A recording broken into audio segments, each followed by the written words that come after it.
So we actually have two sections of the garden. One is kind of our square foot garden. It's for Virgos, and it's about 80 feet long, 72 feet, and it comes around the corner here. It gets a summer crop of basil or spilanthes or some heat-loving crop. We actually had cucumbers over on this wall. This vent opens up, so it gets a lot of circulation through here. After we harvested the cucumbers and took them down, we needed a space for bedding plants and also for a fallow time. So we've just taken the pallets off of here that had bedding plants on here. Underneath here, we had prepared a worm farm for 2 months. And if you come down in here, you can see what we've done is we've built this very, very rich black worm casting rich soil, and it's still full of worms. So we digested some stable cleanings, a little bit of manure, some leaves and straw, and now we're ready to plant it's December 15th, and we're going to plant some salad greens in here. We've already planted some salad greens from starts in some of the other beds, but we're going to direct seed these. But first we're going to need to put a little bit of soil on top of this and even it up, just a small amount of soil to broadcast the seeds. And then over here, along this wall, we're going to put peas. We're going to put a nice marigold here, and do we have another alyssum? Yeah, we're going to put alyssum right here in the corner. So what we're doing, and I'm going to put some cilantro over here. So always putting in our little bio-islands, the little beneficial plants that will attract the beneficial insects, the flowers, and also the scents. The scent will help distract aphids. This thing gives off a scent. It's aromatic, and insects don't like that. Same with cilantro. Cilantro is an umbel. It's very, very accessible to the microscopic wasps. And here we have all these little flowers. Alyssum is really good for, and I found out that this stuff is really drought tolerant and cold tolerant. So it's a staple. This and all of the umbels are staples for the bowel control in all greenhouses. And we need to have them scattered throughout. Every 4 feet you should have a flowering plant. It could be something you actually use or eat, like cilantro. But sometimes you let it go to flower, and that's going to be the food for the beneficials, and then also you can eat the seed as coriander, or you can use the seed to plant more cilantro. So we've just harvested all of the seed and deadheaded this thing, this marigold. So we have seed for the next generation, and once you deadhead this, it's going to really push out a lot more flowers. And we have some of these in the dome. They're 4 feet tall, just full of flowers because they've been deadheaded and maintained. The other thing we've been using recently is willow tea as a rooting hormone. And these peas are already planted from seed here, and I'm going to put some willow tea on them. I'm just taking some willow leaves, soaking them in a bucket, and then diluting it down. And there we go. We have some perennial spinach here. This is probably going to go in here as well. Looks like we have some broccoli and some cilantro.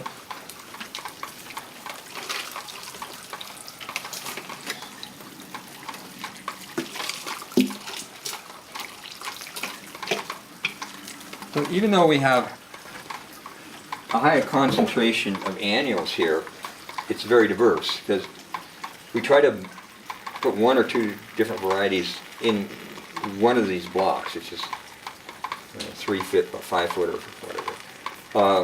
even if we just put one variety in here, that'll satisfy the beet counters, and it's a way of looking at companion planting in a very sort of simple way. More people will relate to it if you lay it out this way rather than the way we do it in our forest garden, which is more chaotic. It's more ordered here because it's handy to put these things here. It's handy to put the peas over there because they're not going to get any sun until they grow up. So you don't want to put something right there that is going to stay in the shade. And we're also going to put some reflective material right here, so when the sun comes in here, it bounces back off, and everything gets a fair amount of light. So this is a work in progress. So the next thing we need to do is to spread a little soil over this, even it up, so that we can actually broadcast some seed.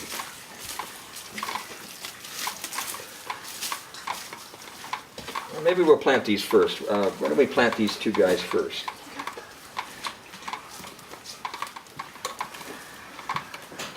And that root ball broke up, but it should be fine. We'll just get the transplanting solution on there. And we'll put a little micronutrient.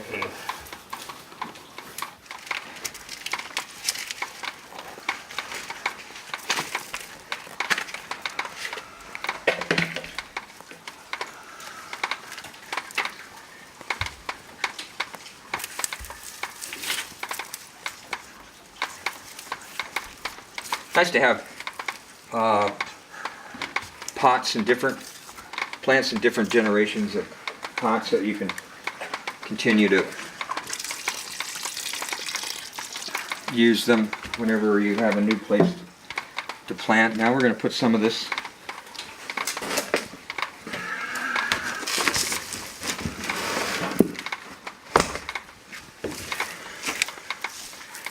is just a little bit of recycled soil with some other things in it, just some garden soil to kind of make an even playing field for broadcasting seeds. What we have here is just too irregular. So a little bit of soil and we can broadcast the seeds. We'll plant the peas in there, and then we'll broadcast here. We'll have to work on this one here. Maybe we'll take these leaves out of here and use them somewhere else.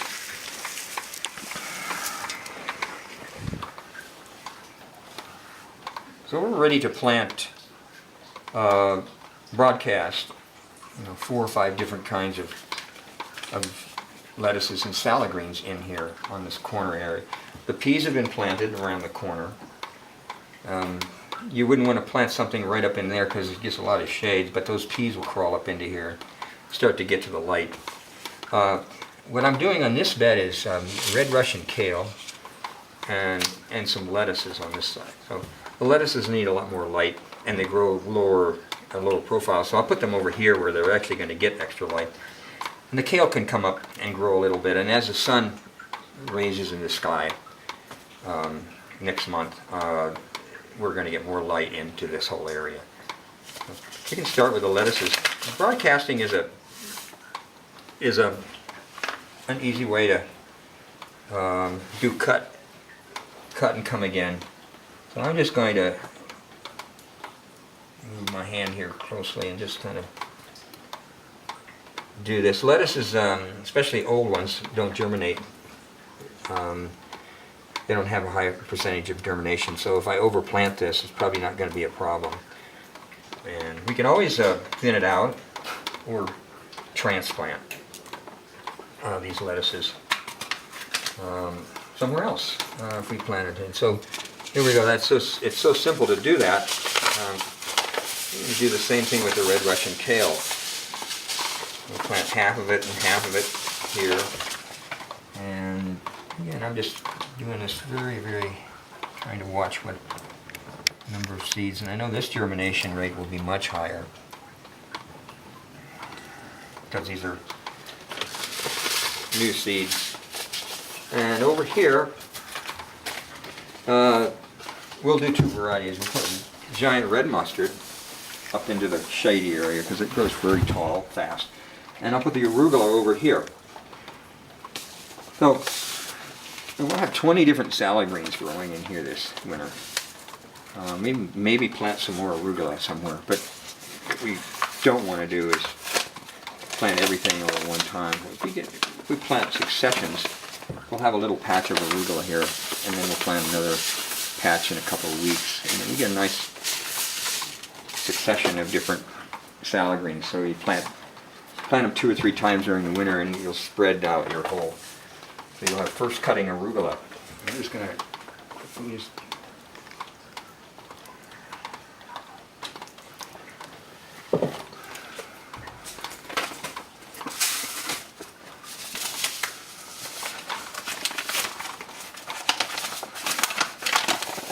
Basically come in here with scissors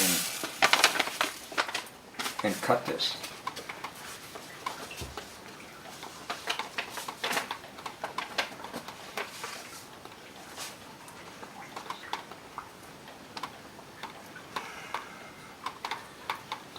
And over here, we actually can throw a few more arugula seeds and just let them sort of come up as weeds, because this is kind of underplanted here. And we might even throw in a couple of arugula seeds over here in the salad mix. Why not? You know, the more diversity you have, the better. Now the only thing we can do now is to plant some cilantro. This has been planted already with match and some salad greens that were transplanted from another greenhouse, with peas in the back. But it doesn't have any biocontrol. It doesn't have any flowering or aromatic plants per se. So we want to get those into the mix, and so we'll put about a half a dozen cilantros in here. Wherever we see a little open space, right along this bar here, we can put some cilantros. You want to do that? Mm-hmm. Then we can take your hand and just shake this a little bit. Cover that up a little bit. Actually, the lettuces shouldn't even be covered. If you keep this moist, they'll germinate pretty fast.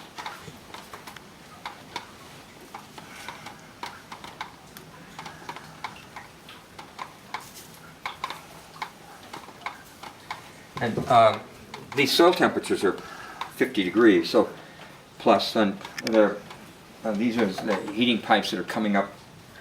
We've turned off the fan so we could hear ourselves, but there's hot air coming in from the intakes, and it's just coming out cool. And that air is going into this bed and heating the soil. Well, that's going to help the germination too. We can even put a piece of rime on here, keep it from drying out. So we'll probably do that as well. And it'll also give it a couple of more degrees of frost protection. There's no frost in here, but it'll just keep it warmer. The warmer these seeds are, the faster they'll germinate. But salad greens germinate very quickly. Arugula will come up in 2 days. And so you'll see 2 little leaves in a couple of days, you'll see. And the mustards are very, very quick right behind. The lettuces are a little longer. So we're off. We've got this corner all handled for the winter.